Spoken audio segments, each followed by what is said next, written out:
Okay, we're almost there. Because I set it up earlier.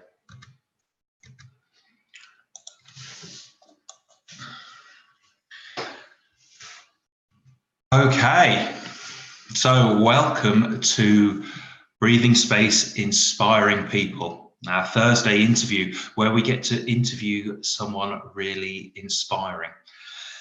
Now, we are streaming live on YouTube now. In about 40 minutes, we will also live stream onto Facebook Live into our Inspiring Peoples group. So hopefully we're getting a bit of a weird echo here. Now, that was a bit weird. Shall I tell you what was happening there? I don't know if you heard that echo, but because we're live streaming on YouTube, which is just a few seconds behind, I was getting a very strange echo back from YouTube, but I've muted that now. So where was I? We are live streaming onto YouTube, and in about 40 minutes, we are also going to go live stream in our Facebook Inspiring People group. Now, our interviewee today is the amazing Esther. Esther, who is quite a long way from England at the moment. Well, I'll let her tell her story. So I am going to do no less talking now, and I'm going to start asking Esther some questions. So, hello, Esther. Can you hear us okay? Say that again, sorry. Oh, yeah, I was muted, I think. Hello, everyone. Hello. It's great to have this opportunity to talk to you online, even though it's a bit scary. Where are you now, Esther? I'm back home in the Czech Republic with my grandmothers. I came just for a few days, but I had to stay a bit longer. How come? What happened? Well, I think I had an accident when I was leaving the train. And the train started to move, so I fall down. I broke my leg. But what I think that really had happened, I was just working a lot past few months, and I didn't stop properly, and the body just said no, you need to stop, you need to relax, and you need to spend time with your family. So yeah, here I am with broken leg for a couple of weeks. And actually, I quite enjoy it. It's not too bad. My teacher, Anthony, has a phrase that he says, and every time he says it, I kind of almost want to punch him in the face. And it says, what if this happened for you and not to you?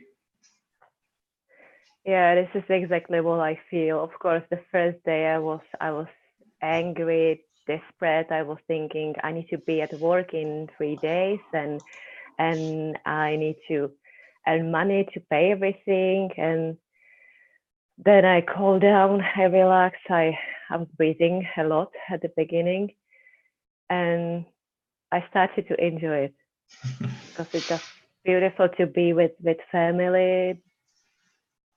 I don't do almost any work, and yeah, I'm just spending time with myself. So well, it feels like it definitely happened for me as well. It sounds like we caught you at a really special time then, like a period of reflection and quietness and sort of stillness that you weren't expecting, that was kind of thrust upon you. So what a blessing it is to have that time to just stop and be still. And it's not something that many of us really get to have. I definitely appreciate, and I'm really grateful for this accident. And I realized that at the beginning I was fighting, as always. I used to fight everything in a way to everything needs to be how I want it, how it's planned. And so at the beginning I was fighting again. I have to do this, and I have to work, and I have to be back to the UK as soon as possible. And then I just stopped, and I realized that I haven't spent time with my grandmothers for such a long time, for years, basically since I'm adult.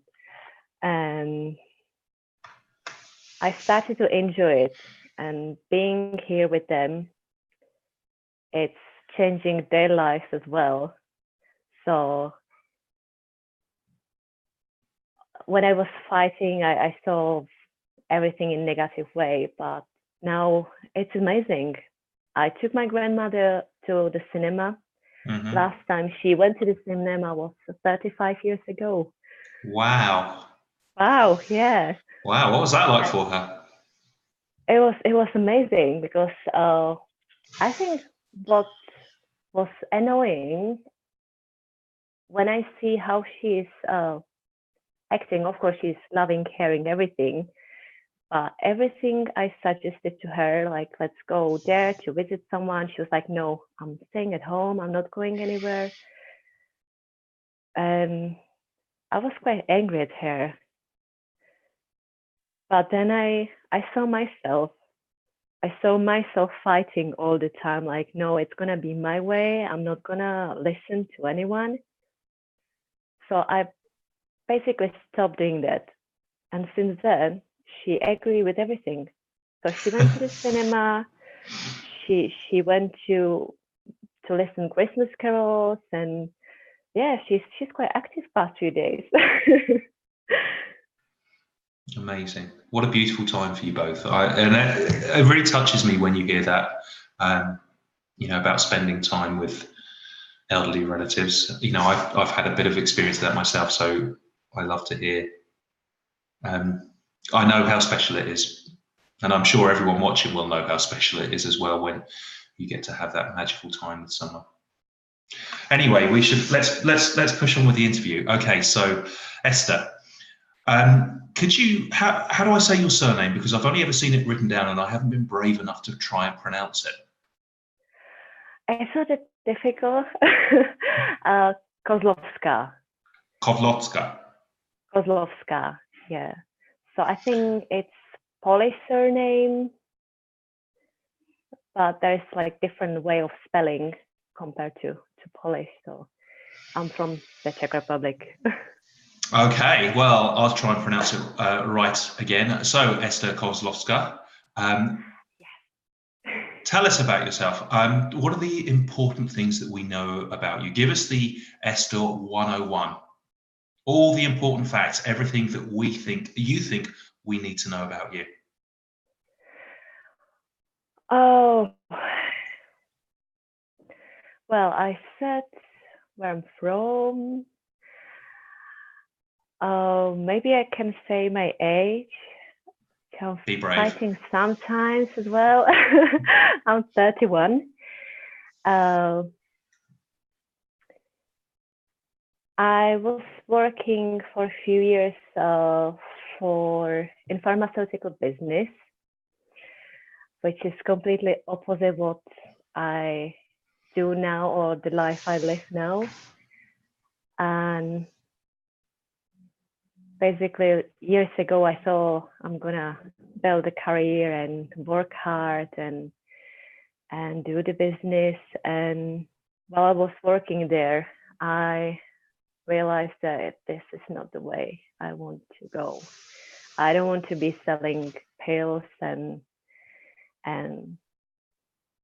train people how to sell more paracetamol and antibiotics and all those stuff, which I was doing for a few years.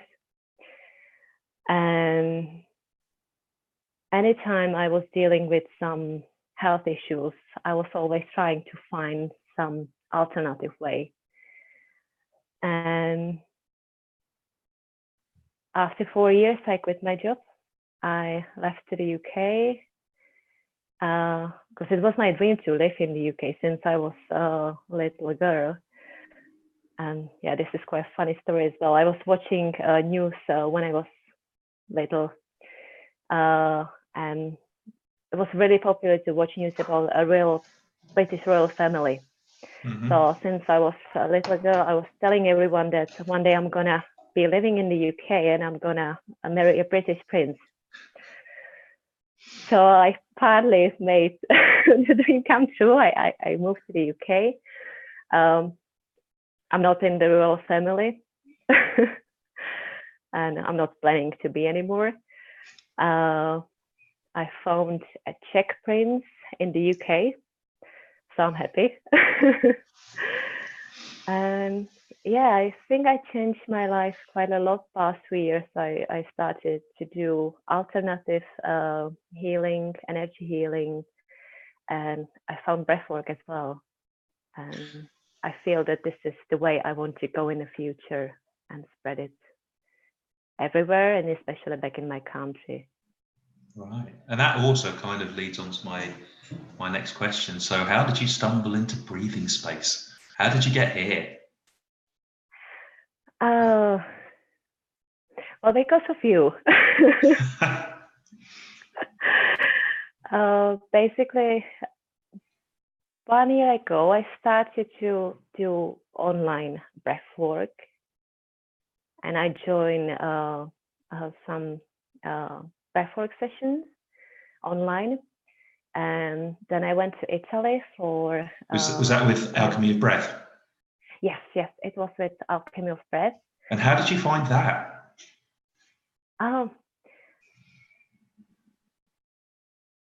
course, in the time when I needed to find something, and I had a few months I felt really down, and I didn't know what to do with my life. I didn't know where to move in my life, and I have so many questions what to do next. I just saw an invitation on Facebook, and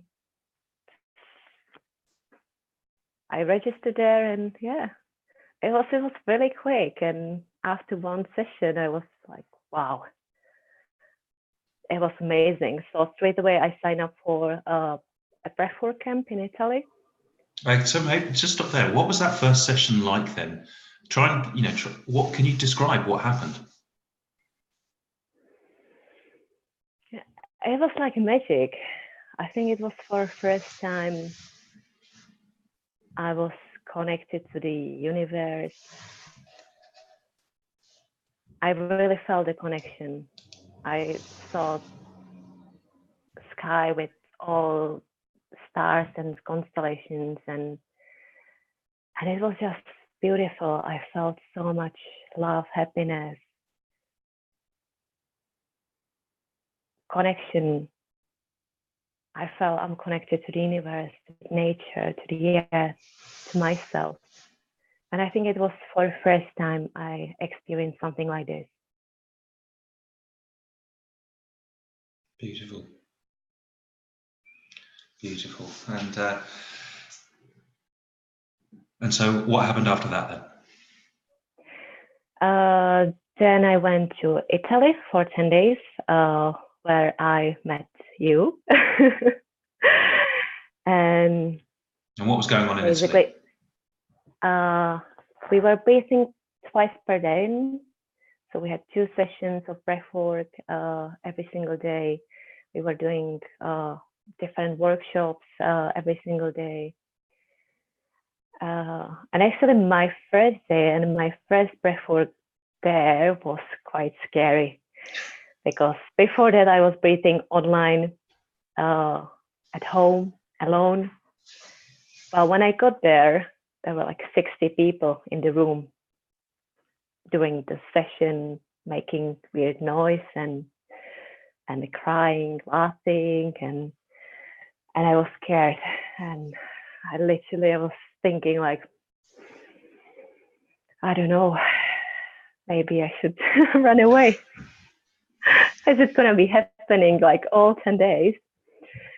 And there was one lady next to me, and she told me that 1 year ago she had the same experience. She came late for the first day, for the first session, and she was standing behind the door, and she was hearing all the noise, and she was thinking that she will walk away. She will just stay around just for holidays, but she's not gonna do it. and she was there a year later. So for me, it was like, okay, so she came back, so it's gonna be fine. And it was awesome. It was awesome. Basically, within 10 days, I've done so much work I haven't done with any other alternative therapy or alternative healings before. So yeah, it was just the best thing of whatever could happen to me. It sounds really powerful, and I was lucky to be there at that breath camp as well, and it was a tremendous 10 days. How did that lead to where you are now with your breath work? In fact, where are you with your breath work? What's happening to you now? What are you doing now? So right now I started to hold my own breathwork sessions in the UK. It's happening once per week, so it's the way to spread the breathwork, get some experience as well, because it's really powerful to lead the breathwork, hold a session, create a space for the group. I decided that I'm gonna spread breathwork in the Czech Republic, so I'm working on my website. I'm making some videos as well in my language. I'm studying a lot to basically know as much as possible about breathwork. So you've made a big jump there from Italy. You've gone from being a participant on a retreat to facilitating your own breathwork, and making your own websites and spreading the message about breathwork. How did that come about? How did you make the step from just being a participant on a retreat to then facilitating breathworks? I would say that it just before we started the interview, I had a bit of time, and I was recording video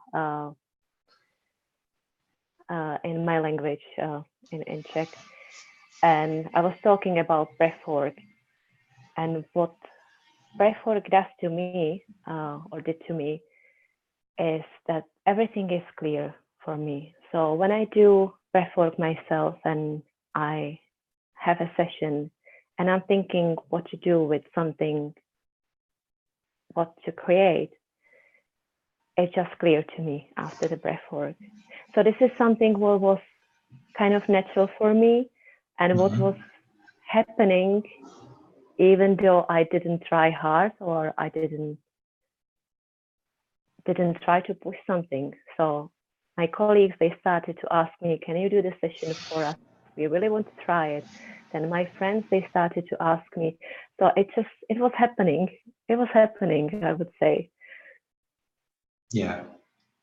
And that's because you enrolled on the facilitator training, the breathing space facilitator training program, and started to learn the difference about stepping up to be a facilitator. What was that experience like? Definitely. Oh, I think if I don't start the training, but I knew straight away that I want to do the training. But doing the training and be part of the community in breathing space, it just gives the power experience. So I am where I am right now because of the training and the community we have. And it's absolutely amazing experience and support we have in the group. Amazing. And I really appreciate what you are creating, Ben. It's just amazing. Well, it's what we're creating, Esther. So, and I hope that journey continues. Okay, well, that's you and breathwork. How you got to be a breathwork trainee facilitator, and facilitating breathworks in Czechoslovakia and England, and online. I've been part of your online sessions that you've been holding. But let's find out a little bit more about you, if that's okay. Yes, sure. So I put a post out on the Facebook group yesterday for questions that good questions to ask people to cut through all the small social chit chat and find out something really important about you. So I'm going to ask you some of those questions, if that's okay. Let's ask you, if you had 1 year of your life completely free of commitments with no worries about money, what would you do? Oh, that's quite a tricky question for me. Because generally, I think I need to be always pushed a little bit to do something. And even though most of the time I work quite hard and I don't stop, still I have to be a part of some project or have some commitments to push myself to really go somewhere and do something. So when I'm thinking about the question, I'm quite worried that if I don't make any plan or there is no one who is pushing me, I will be just lazy. So you have a fear of being lazy. Yeah, so maybe at the beginning I would enjoy a bit of laziness. But of course, 1 year is a long time and it can be used really well, or it can be 1 year of wasting time, which is something I don't like. Do you think you'd get bored? It's not like being bored. I think it's more about not creating, not being inspired, and not being inspiration for others. So this is something important for me to grow, always learn more, being inspired, inspire other people. And if I have 1 year, I can do whatever I want. I think I would probably travel a bit. I would like to spend few weeks in India or somewhere in Asia, doing yoga, meditate. But definitely, I would do some volunteering as well. Sure. So helping somewhere, be a part of some project with kids. This is a really good question, actually, because it reveals to me that you are really quite driven and you don't like to just be sitting around doing nothing, and maybe relaxing and just letting things flow is something that doesn't come naturally to you. Where does that come from?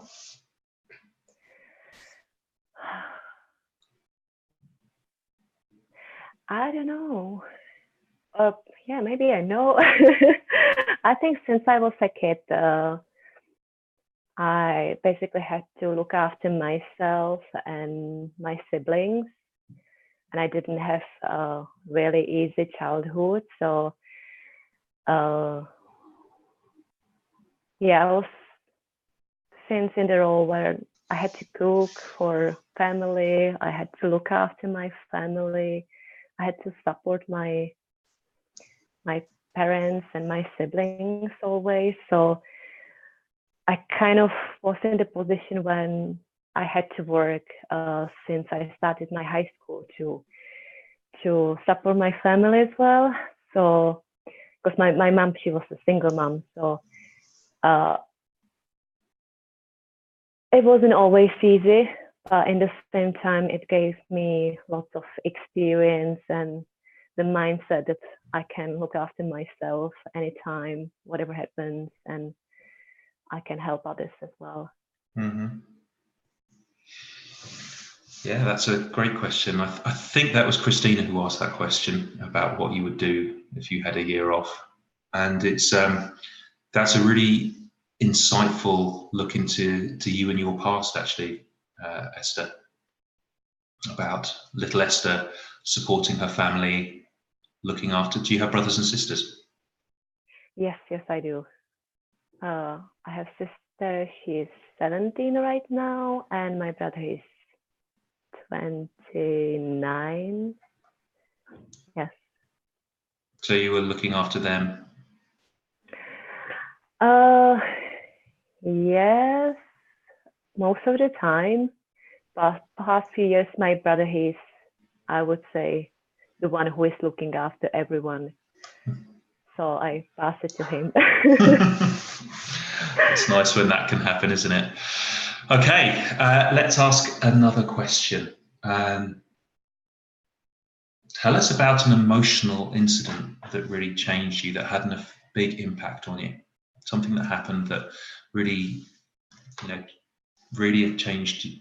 Really changed you.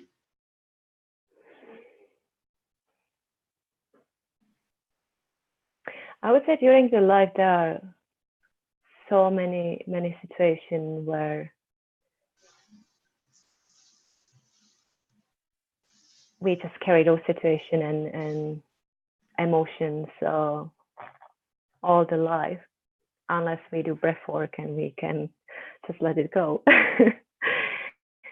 But I remember a few months ago, I was talking to my mom, and I think this was one of the reasons why I moved to the UK, actually, to be a little bit far away from my family and from my mom, because she was an alcoholic for a few years, and I just couldn't handle the situation, and I was fighting it for a long time. I was trying good way. I was trying be really strict with her, and I was still fighting and trying to change her life. And I started to do breath work, and I was working on myself. And a few months ago, I just decided that it's her decision, it's her life. And I just found peace in myself. So I went to the Czech Republic, I talked to her, I told her that I love her anyway, no matter how her life is. And I hugged her and I left.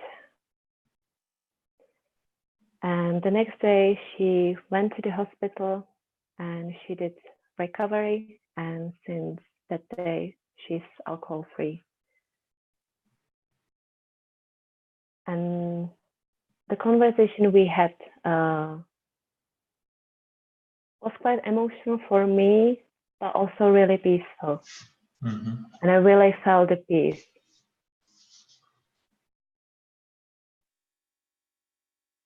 And she made a decision by herself, because I didn't talk to her in the way like, you should do something. I just told her that I love her, I support her, and she's gonna be my mother anyway.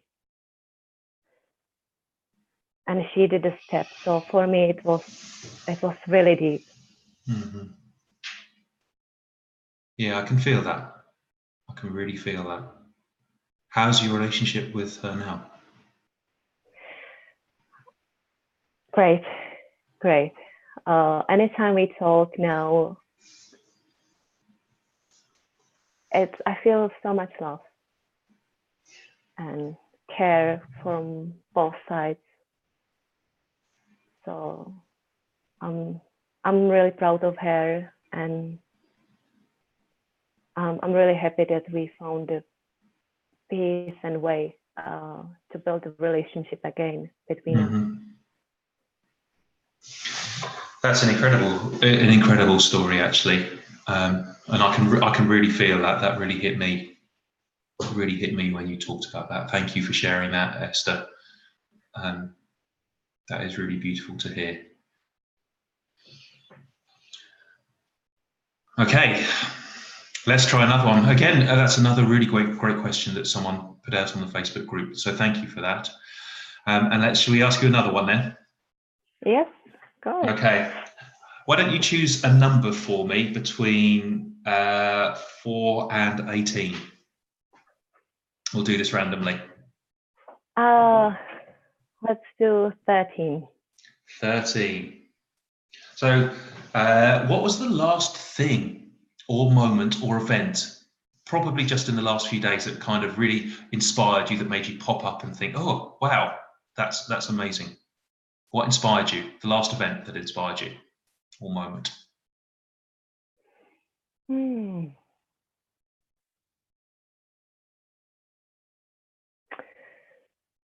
I would say just the time with my family, and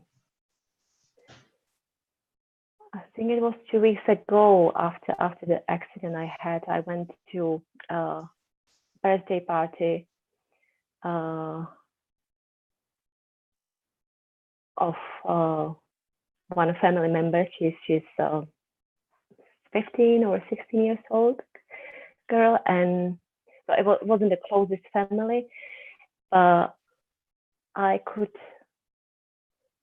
see like all the generations there, small kids, teenagers,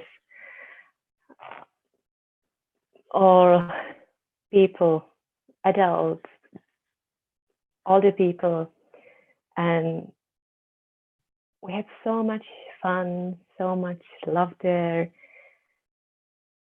And it was great to see different generations and how everyone is together, enjoying time, and there is so much love. So this was really inspiring for me, because living abroad and being far away from the family, it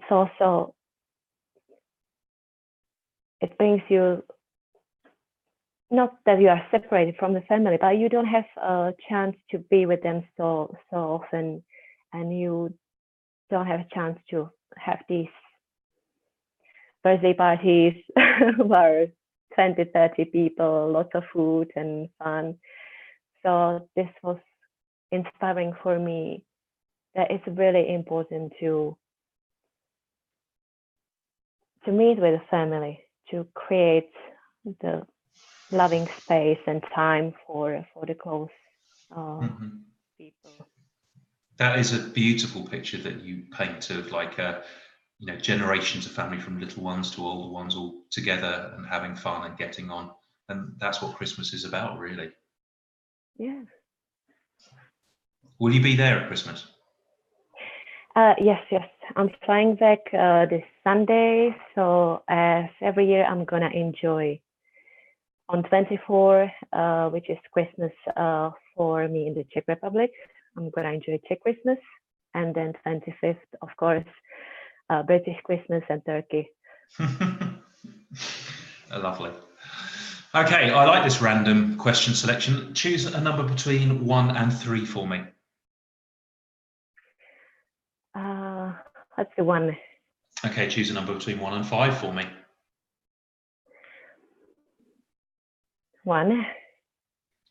Okay. What criticism would you least like to be said about you? I don't like this question. I think generally I don't like when someone criticizes me, and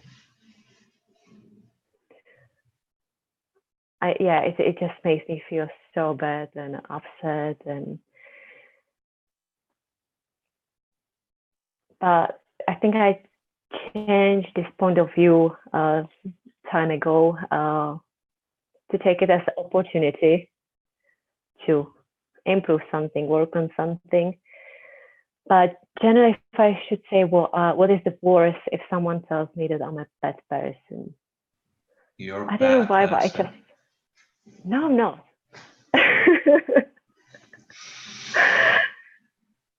So you don't like being told you're a bad person?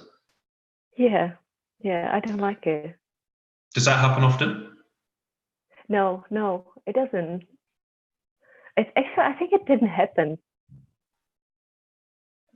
But I'm always trying to be fair, and everything needs to be fair, and everything needs to be fine for everyone. So I think this is like a scary sentence for me. Or maybe it's something I have from my childhood, and I don't remember it too. When parents are telling kids like, you can't do this because you'll be punished, or so maybe something is just stuck in my mind, just like be a good girl always. Being a good girl. Okay, well, let's turn that round. Let's ask the other side of that. What compliment would you most like said about you? That I'm a good person.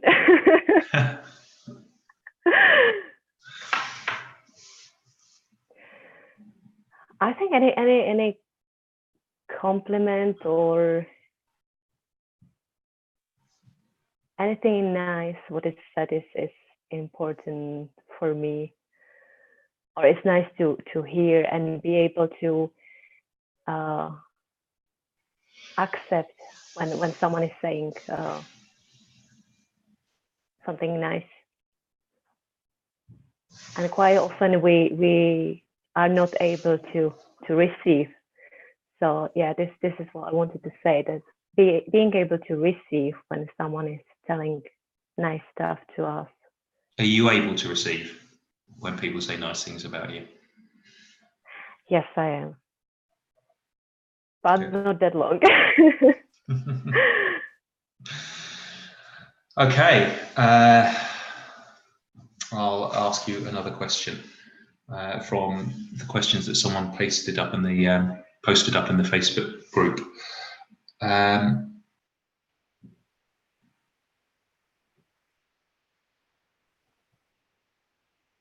What beautiful event touched your heart so deeply that the memory of it can bring those emotions welling up right now?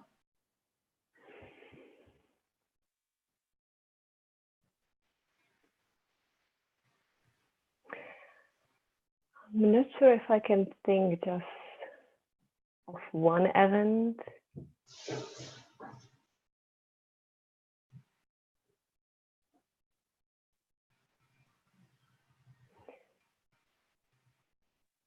It again, it brings me to breathwork.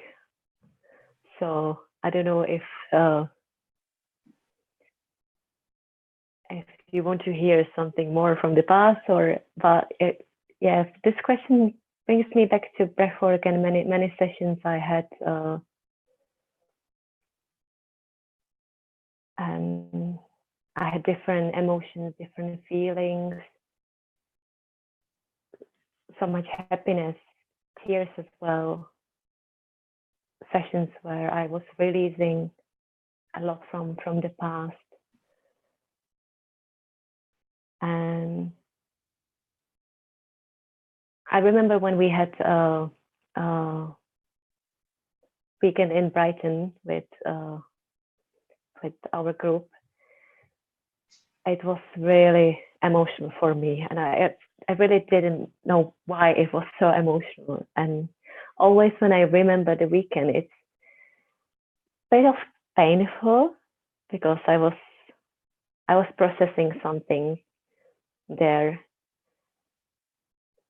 So this was kind of like, when I remember this, it's still a bit of painful because of all those emotions.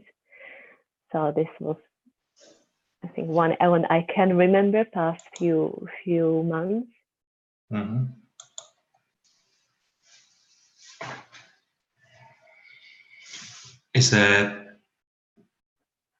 Can you remember what it was you were processing, or would you like to talk about that? You don't have to if that doesn't feel right.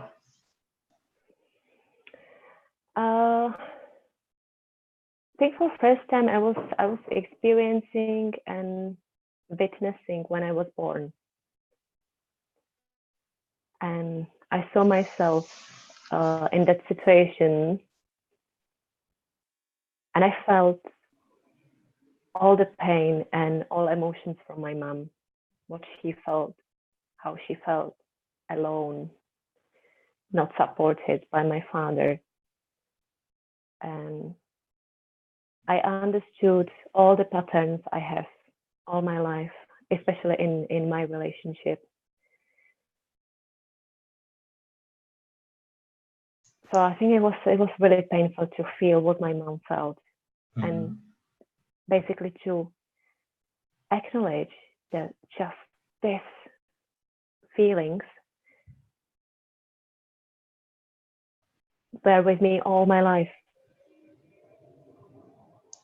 And rather than enjoying life and being happy all the time, because I consider myself a very lucky person, and I would say that my life is really easy. But in the same time, instead of enjoying what I have and being grateful for it, I felt alone, not supported. And that weekend, it was so powerful for me because I realized that those feelings are not mine. Mm-hmm. It belonged to my mom. So I hope I heal it for me and for her as well. That's very powerful work you're doing there, healing not just your hurt, but generations of inherited pain. And I have to really honor acknowledging you for doing that, because it's not easy, is it? Yeah, sometimes it's not easy. Sometimes it's a bit painful, but I think we sometimes we need to go through some bad memories or emotions to release it and let it go. So I think it's a part of the process. Yeah. Okay, well, I've got dozens of questions I could ask you here, actually. And I have to say thank you right now for being honest and to go to some deep and tender, vulnerable places, which I can really feel, are very moving for me. So I hope that people watching find that as well. I know that they will, Esther. So in a second, we're going to move on to Facebook Live as well, and you get to speak a little bit more to maybe a different audience. But can I just ask that we maybe just take some breaths with everything that you've revealed today, and just to acknowledge that you went to some very deep places here today. Is that okay? Yes, I'll do it. Okay, let's take 3 breaths.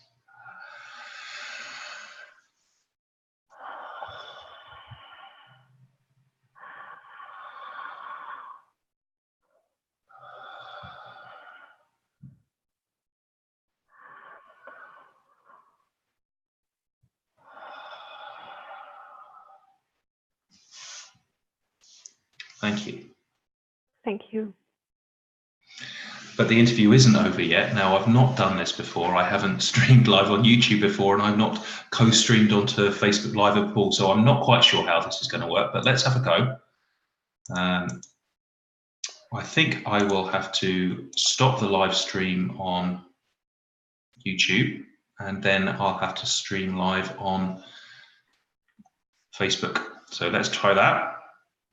So anyway, so just to finish off this interview on YouTube, Esther Koslovska, thank you very much for telling us why you're an inspiring person, and it's been an absolute pleasure to interview you. Have you got any final words before we finish this interview on YouTube?